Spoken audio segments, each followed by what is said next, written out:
bien-aimés, nous vous saluons encore dans le nom de notre Seigneur Jésus-Christ. Nous sommes là encore une fois pour vous parler. Aujourd'hui, ça ne sera pas peut-être une exhortation, mais peut-être encore une exhortation aussi, mais c'est plutôt une lettre ouverte ou encore un rappel à tous ceux qui éprouvent une certaine peur, une certaine hantise quand on parle du diable. Nous sommes aujourd'hui dans les temps modernes et beaucoup plus en Occident, dans le milieu chrétien, on évite de parler du diable, on évite de parler de Satan, des démons ou encore de l'occultisme. En fait, des choses du monde des ténèbres, on vit ou on fait comme si ces choses-là n'existent pas.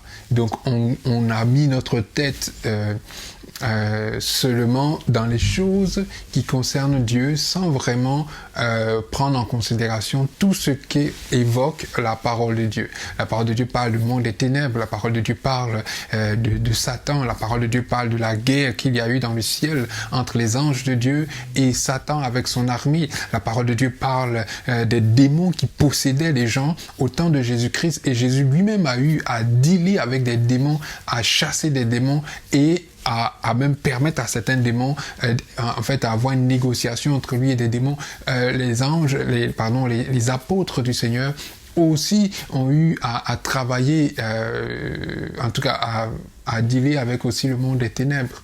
Donc nous ne pouvons pas aujourd'hui vivre notre vie chrétienne comme si ce monde-là, le monde spirituel, avec son volet où se trouvent les démons, les esprits impurs et toutes ces choses, en fait, vivre comme si cela n'existait pas. Et pourtant, dans nos communautés, même dans notre entourage, on voit la manifestation tangible de ces êtres spirituels méchants, de ces démons dans la vie des gens. Peut-être même vous, certaines personnes qui m'écoutent, vous êtes aux prises avec ces démons-là. Donc moi, je ne suis pas là pour vous dire vous avez mal fait ceci, mal fait cela. C'est simplement d'éveiller un peu la conscience de chacun ou encore de réveiller quelqu'un sur ces sujets-là. Ça existe, c'est dans la Bible, et ce n'est pas parce que on parle de Jésus-Christ, on parle du Saint-Esprit, on parle de la grâce que vraiment ces choses-là en fait n'existent plus, ou encore ont cessé d'influencer le monde. C'est faux, parce que si on voit un peu dans Daniel chapitre 10, Daniel chapitre 9, même dans tout Daniel, dans les révélations que Dieu fait à Daniel, il montre que le monde est sous l'emprise des êtres spirituels, soit Dieu, mais soit des démons aussi. Par exemple, il va prier et puis à un moment donné, un ange va venir vers lui pour dire, depuis le premier jour que tu as commencé à prier, en fait, Dieu m'a dépêché pour venir te donner le message, la réponse à ta prière. Mais j'ai été bloqué, ou encore j'ai été retenu auprès d'un autre ange qui s'appelle le prince de Perse. Et quand on lit dans la version araméenne ou dans la Septante, on voit que, en fait, le terme qu'il a utilisé, même la version amplifiée de la Bible utilise ce terme-là, c'est « j'ai été détenu ». C'est comme si il a été mis aux arrêts, il a été mis aux arrêts, il a été menotté, il a été jeté en prison, il a été détenu auprès du prince de Perse. C'est ce prince-là qui régnait ou qui régentait toute l'Asie, en fait, qui gouvernait l'Asie. Ça, c'est dans un volet, dans une dimension spirituelle de voir les choses. Et il va dire, quand tu as continué à prier, Daniel, quand tu as continué à prier, en fait, Dieu va m'envoyer du renfort. Et l'ange Michael, il va venir pour me donner du renfort, et c'est lui qui m'a délivré. Je suis venu pour t'apporter le message. Maintenant, je retourne pour maintenant combattre, parce qu'il faut qu'il passe encore par le même chemin pour aller chez Dieu. Donc là encore, il doit combattre pour retourner. Donc ce sont des choses qui existent, qui sont dans la Bible. Éphésiens 6, on connaît tout ce passage quand l'apôtre Paul dit il faut se revêtir des armures spirituelles pour combattre contre les esprits méchants qui sont dans les lieux célestes. Ce sont des évidences, ce sont des vérités établies dans la Bible. Maintenant, on est chrétien et puis il y a des gens, on peut se donner la liberté d'y croire ou de ne pas y croire. Ça, c'est pas... moi, je veux juste dire que ça existe et il ne faut pas éviter ou encore vivre comme si cela n'existe pas. Si nous voyons, juste une petite critique, mais qui n'en est pas une, mais si nous voyons comment les choses évoluent un peu en Occident, comment l'Église a du mal à influencer son monde. Il y a des esprits qui agissent. On se sert des hommes, on fait des lois, on fait des choses, mais derrière ces institutions, derrière ces lois, derrière ces organisations, il y a des esprits qui sont en action. Et si, en tant qu'enfants de Dieu, nous n'y prenons garde, mais en fait, nous sommes en train de jouer leur jeu. Donc, je suis venu là encore pour, en fait, réveiller un peu la conscience des uns et des autres. Je sais pas, c'est pas forcé, mais c'est juste une proposition, une lettre ouverte à toutes ces personnes-là.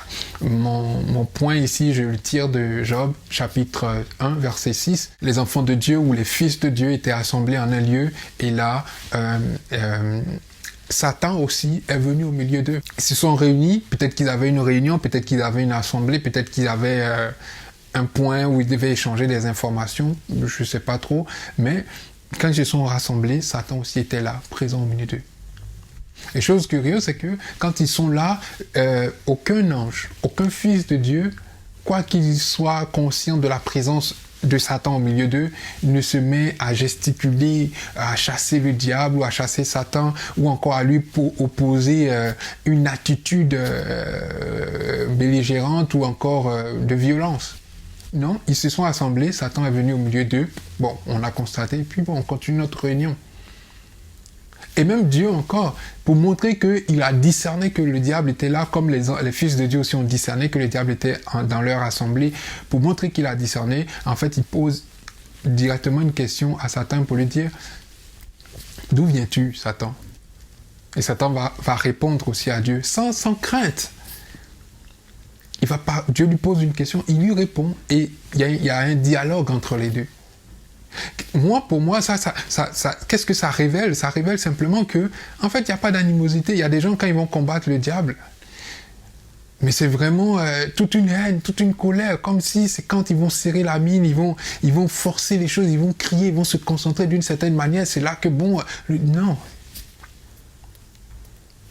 Quand Moïse est mort, on lit dans l'épître de Jude, quand Moïse est mort, il est mort sur la montagne, Dieu a envoyé un ange pour récupérer son cadavre, son corps.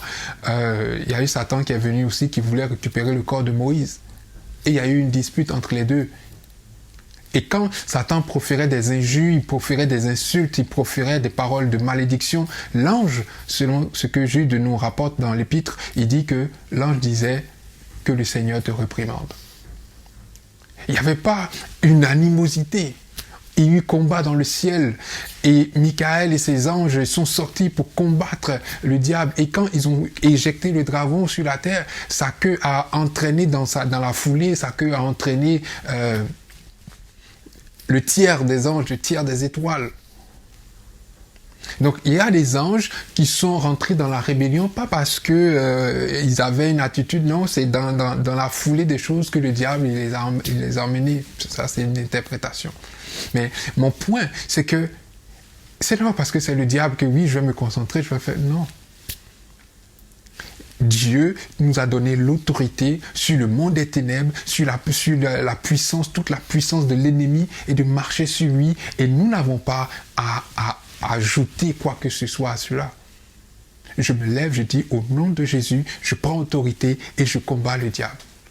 Je n'ai pas à me concentrer au nom de Jésus, ou bien encore, non, j'ai l'autorité. Quand un roi est sur son trône et qu'il a le pouvoir concentré dans sa main et qu'il voit quelqu'un dans l'assemblée et puis lui dit « Arrêtez-moi ce monsieur », il ne le fait pas en criant sur ses soldats, il ne le fait pas en proférant une certaine haine, une gestuelle bizarre, non. Il dit simplement « Arrêtez-moi ce monsieur ». Et ça se fait dans la seconde. Quand les présidents français, ils sont en train de marcher dans la rue, quelqu'un vient les enfariner et qu'on arrête la personne, il n'y a pas de colère. On neutralise la personne qui a mis la farine sur le président et c'est tout. Il n'y a pas de colère comme quoi, oui, tu as sali mon président, oui, et puis on lui donne... Non, c'est dans les règles de l'art qu'ils vont neutraliser la personne et ils vont la traduire en justice ou bien, bon, les procédures vont prendre le cours des choses. Si les hommes agissent avec une telle sagesse, pourquoi les enfants de Dieu, maintenant, quand il s'agit du diable, on est là en train de vouloir se concentrer Non, nous donnons trop d'importance au diable, nous donnons trop d'importance à Satan, nous donnons trop d'importance au monde des ténèbres. Il nous faut nous réveiller, prendre conscience que nous avons le pouvoir de marcher sur les serpents, sur les scorpions, sur toute la puissance de l'ennemi, sans rien craindre en retour. Parce que celui qui a fait cette promesse est fidèle. Il est capable de tenir sa promesse jusqu'à la fin. Je suis venu t'exhorter ainsi ce matin. Si tu peux entendre ma voix, si tu peux entendre cette exhortation et la prendre en considération, que le Seigneur soit béni. Mais de toutes les façons, si tu n'es pas d'accord, soit tu peux nous envoyer tes suggestions ou encore tu peux simplement méditer aussi avec nous cette parole. Nous sommes ouverts vraiment pour cela, mais vraiment que nous ayons la crainte pour Dieu et non la crainte pour ce que le diable est capable de faire. Que le Seigneur vous bénisse et qu'il vous fasse du bien et qu'il permette que nous soyons encore là la prochaine fois nombreuses pour encore écouter la parole de Dieu. N'oubliez pas d'aimer notre page, n'oubliez pas aussi de vous abonner et de partager surtout afin que cette parole puisse toucher le plus grand nombre selon que le Seigneur le permettra. Que Dieu